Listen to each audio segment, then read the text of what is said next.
दिया कौन बनाता है? दीप प्रज्वलन हो रहा है ना, कुम्हार बनाता है। ये भगवान का श्रृंगार फूलों का कौन कराता है? माली कराता है। ये अति पिछड़ा नहीं है क्या? ये जो भगवान की सवारी लाते हैं उसमें कीवर्ड भी है, निषाद भी है, उसमें तमाम प्रकार के जो सगुन होते हैं वो अति पिछड़े लोगों से संबंधित है। राम कौन है? मर्यादा पुरुषोत्तम श्री राम वो हैं जो सबरी के झूठे बेड़ खाते हैं, सबरी माता के। अनुसूचित कहें या भीलनी कहें या जो भी आप उनको कहें, जो केवट और निषाद से दोस्ती करते हैं। ये निषाद राज उनके सबसे बड़े मित्र हैं। ये भील, ये मारीच, ये भील, ये जो आपके बानर हैं, भालू हैं, ये उनके अभिन्न अंग हैं और उनके द्वारा इस प्रकार का जो वो है कार्य है उसको चुनौती। यानी राम आदर्श पुरुष मानो तो भी समाज को जोड़ने वाले, जिस पीढ़ी के जोड़ने की बात आप कर रहे हो ना, वही तो राम ने जोड़ा था, वही तो मुख्यमंत्री उनके आगमन के स्वागत कर रहे हैं। आप क्या नहीं चाहते हो कि पिछड़ा दलित ये सब आपस में, सवर्ण सब आपस में मिले? मैं समझता हूं कि नितांत गैर जिम्मेदाराना बयान है। इस प्रकार की टिप्पणी हिंदू धर्म पर करने से बचना चाहिए। क्या कोई ये उम्मीद कर सकता है कि आप कोई ये कहे कि फलाने धर्म से शिक्षा लेनी चाहिए हिंदू धर्म को? हिंदू धर्म लाखों साल पुराना है भाई, उसको शिक्षा लेने की जरूरत है। उससे शिक्षा ले रहा है पूरा दुनिया, शिक्षा ले रही है हिंदू धर्म से। और ये सनातन से पुराना कोई धर्म नहीं है।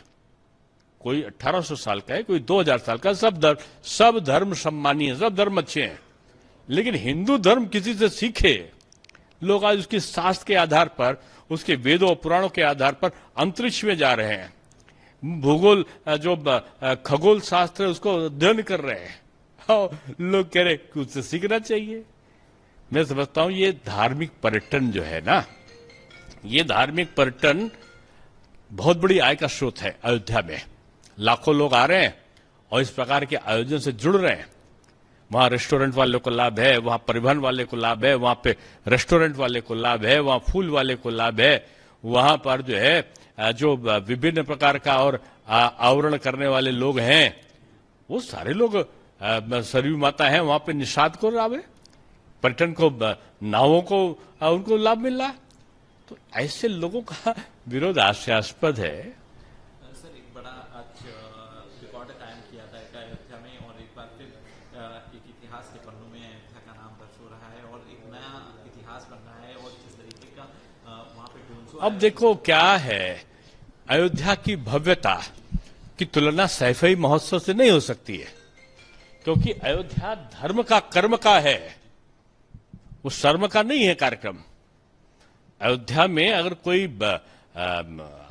ये कार्यक्रम हो रहा है तो इसमें धार्मिक भावनाएं भी आ रही। धार्मिक पर्यटन आय का प्रमुख स्रोत उत्तर प्रदेश का बन चुका है। इसलिए इसमें सब लोग मिलिए भाई, गर्व करिए। और दिवाली में इस प्रकार की कटुता काहे को? कोई विदेशी आके अगर कोई आलोचना करे तो समझ में आता है। आदरणीय राहुल जी करे तो समझ में आता है कि वो कोलंबिया से होके आए, वो मलेशिया से होके आए, उनकी विचारधारा, मानसिकता, शरीर, जो भी उनका सोच है, उसमें विदेश का, पाश्चात्य संस्कृति का प्रभाव है।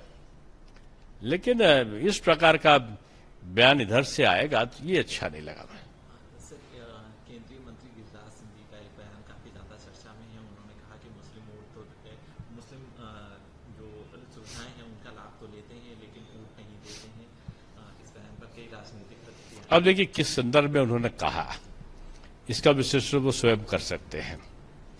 मैं तो मोदी जी के इस बयान को कहूंगा जिसपे उनका एक ध्येय वाक्य है, सबका साथ सबका विकास, सबके लिए प्रयास और सबका विश्वास।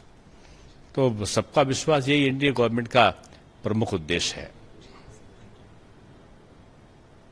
अगर आप ये वीडियो YouTube पर देख रहे हैं तो हमारे चैनल को सब्सक्राइब कर बेल आइकन दबाएं, और Facebook पर देख रहे हैं तो हमारे पेज को लाइक करें।